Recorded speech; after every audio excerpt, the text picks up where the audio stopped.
Hi everyone. Today I'm joined by Alessia Bruno, who's a sport and clinical psychologist, and we work closely together. We're going to be exploring the topic of in gymnastics of mental blocks and trying to overcome some challenges, say completing different skills on a beam, that sort of thing, where often mental blocks are quite common. And we're going to be coming at the angle of trying to offer some advice for parents on how they can help their children who are suffering from these challenges. So, over to you, Alessia. Hi, David. It's such a pleasure to talk to you again and see you. Often gymnastics have blocks. These blocks can be due to several reasons. Can be down to low self-esteem or some very negative and critical thinking, as well as really bad experiences that can happen to them. That they have happened to them. Just thinking of, for instance, the situation where this gymnastics she was 15, and she came to me because she witnessed a fall of her friend on a balance beam during a training. But actually what was even worse in her head, in her brain, was that she imagined that this happened to her, but actually that she would have been paralyzed and also died. So because the brain doesn't distinguish between what is real and what is imagined, it played a really big role. It had a really massive impact in determining, in affecting performance of this client. And on the top of that, she also had a mother who put a lot of pressure on her performance. So she was traumatized but witnessing this event and imagining the worst scenario, possible scenario, as well as having some extra pressure. So we know how important it is to provide support and not putting extra pressure on this kind of clients. And for instance, the way parents can be very helpful is really to, like, the basic would be like listening, listening to what their child wants to tell them, about their fear, about the vulnerability. Because at time, parents invest so much money, time, or they might feel they really want to invest in this career, for their children, and they want to see them thriving, then they miss out the fact that they're still very young, very vulnerable, and they need like a great support from them. So listening will be the first step, really listening from the heart, and really being open to what your child needs to express. But also allowing the children to be human, to fail, to make mistake, to be vulnerable, and be a guide for them. A guide that shows really kindness, support, humanity, and not always like control and rigidity and perfectionism, because this, at the end of the day, is going to put just extra pressure on the children. Am I making sense, David? Lots of sense, yeah. I'm just trying to take myself back now to assuming I'm standing on a beam, and I haven't been able to do that move a number of times over a period of years. Instantly, I'm probably going to be visualizing negative things, and as you say, if you've got a self-critic there, you're likely to be standing there saying, I'm not going to be able to do this, I can't do this. So listening and providing that love and support is going to be, and compassion ultimately is going to be vital in order to change those memories or those visions, and again the self-talk.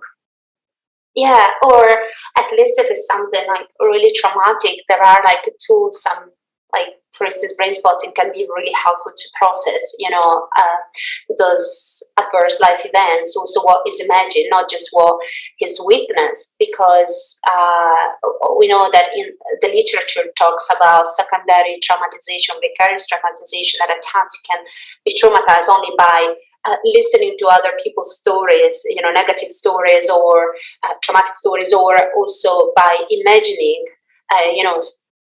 situation that might never happen to you, but you feel that they're real. And as you say, if you have all these thoughts, on the top of having some traumatic memories, if you have also like a negative critical thinking, when you're there, standing in front of the balance beam, and you have to do all this somersault, these jumps, a spectacular dismount, you're not going to be able to do it because your muscles are so tensed up. Your heart is so fast that your body has lost control. And obviously when you are with this feeling within your body, there is no fluidity, you're not in flow, and the performance is going to get affected. Yeah, it's an interesting one as well. You talk there about the body being tense and not being able to be fluid. Before we went on air here, we talked about that, like the playful child, and someone who's like a free spirit. You're going to be far from that free spirit, are you? And really, you've got your own sort of drive to perform. You've got the drive potentially from your parents, coaches, the whole culture, all willing you on to succeed. It's far from just being playful and letting things happen. And if we think about what really as a massive drive, in sport is the passion, is the fun. This is really what keeps the motivation going. If you, I can understand that obviously, especially professional athletes, they have a lot on stake. So whether you renew the contract, but at the same time, when we talk about really younger athletes, I'm really surprised how there is already this massive pressure on them, and the playfulness has been taken away, and might be because of the parents, it might be down to a coach being really strict and looking at results. But I'm thinking, like, if we look at the wider view, we live within an oppression model. And the oppression model in our society really looks at results, achievement, outcomes. And if you start teaching this sort of culture to a child, the child is going to lose the creativity and the fun related to the sport is playing, which is really a shame because this is a massive drive. And some of the work I tend to do is really to reconnect to that inner child. At times we do visualization, really to reconnect to how it was like when you had fun, when you really enjoy your sport, and most of the time when I do visualization, it's really interesting that the best visualization for them, the best performance for them, their peak performance is not where they won, but is where they had really great time, when they had fun. And this is important to bear in mind, because if you want to motivate your child, you have to allow your child to be a child, and expect what is appropriate to that age. Because otherwise, it will be really difficult for the child to pursue a career. And because there are all this pressure about, going home, doing homework, performing at a high level in your sport, then everything becomes the responsibilities and the duties. And they need the space for fun, for rest, for enjoyment. Yeah, I think you hit on something there. They do need that space for fun and for rest, no doubt about it, because in these environments, as you say, if a child is at school from 9 till 5 days a week, then they're training for 20 hours. When do they get that rest and recuperation? So it's no wonder that these mental blocks do occur.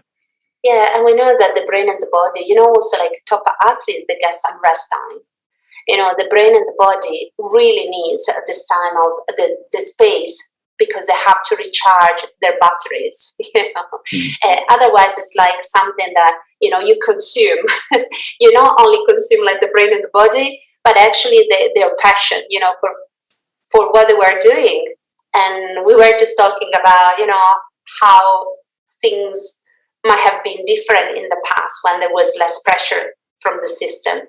I would love to go back to to that time for this generation, and really, as you were saying, just play football on the street and have fun, and really be connected to the playfulness of that sport. That it can be really a great resource, and parents, I think, play a massive role. Not just coaches, parents play a massive role in giving the message that sport can be playful, and can be fun.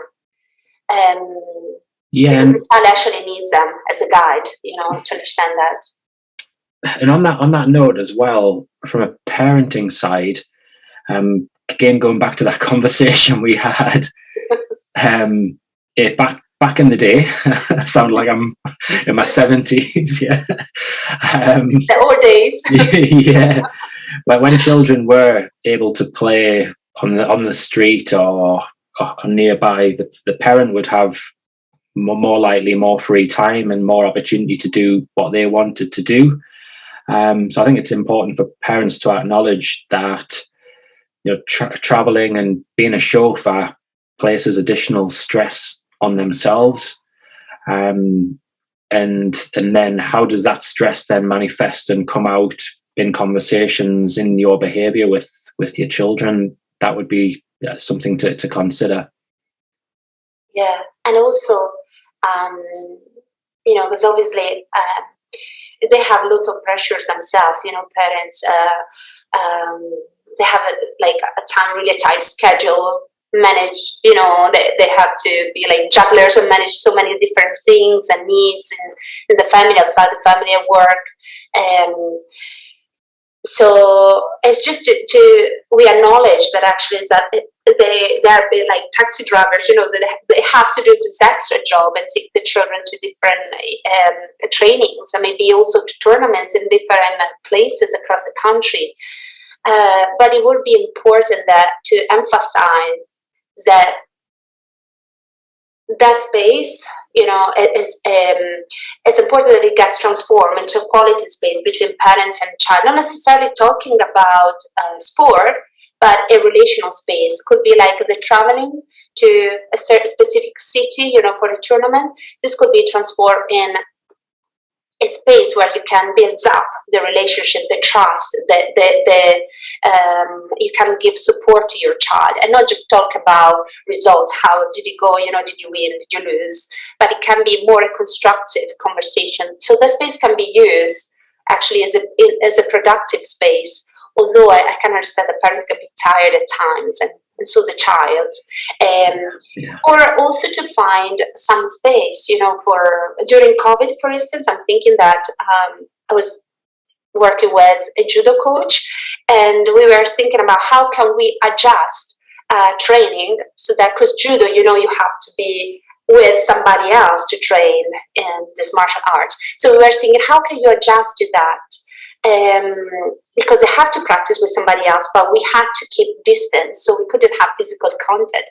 So what we decided to do was to involve the parents and train with the child, and it was really successful idea because that was a good quality and fun space for the child, and the parents, and they did something different together, but they were doing something physical, but in a playful way, which increased motivation for the children to go and train in judo.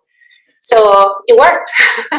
Yeah, it makes a lot of sense actually, because in some ways, if the child's actually modeling and seeing their parent being playful, and you've got the connection together, it's a win-win, as opposed to always that conversation about performance, as you say, and results and outcomes. So it reduces the pressure level there.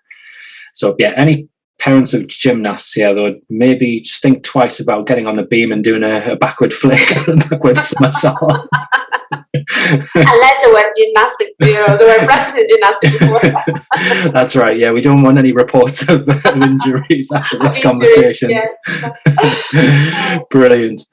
Well, look, Alessia, I'm conscious of the time. I've really enjoyed the conversation, and hopefully there's some nice little tips there for some parents and coaches perhaps as well. Yes, David, thank you so much for having me and having this chat. So important, about highlighting the importance of mental blocks in gymnastics and how we can really help and support them. Just by providing, a relational approach, listening, compassion, and really reconnecting to the fun time of, when performance was more about playtime and sport was much more playful. Most definitely. Well, again, a big thank you.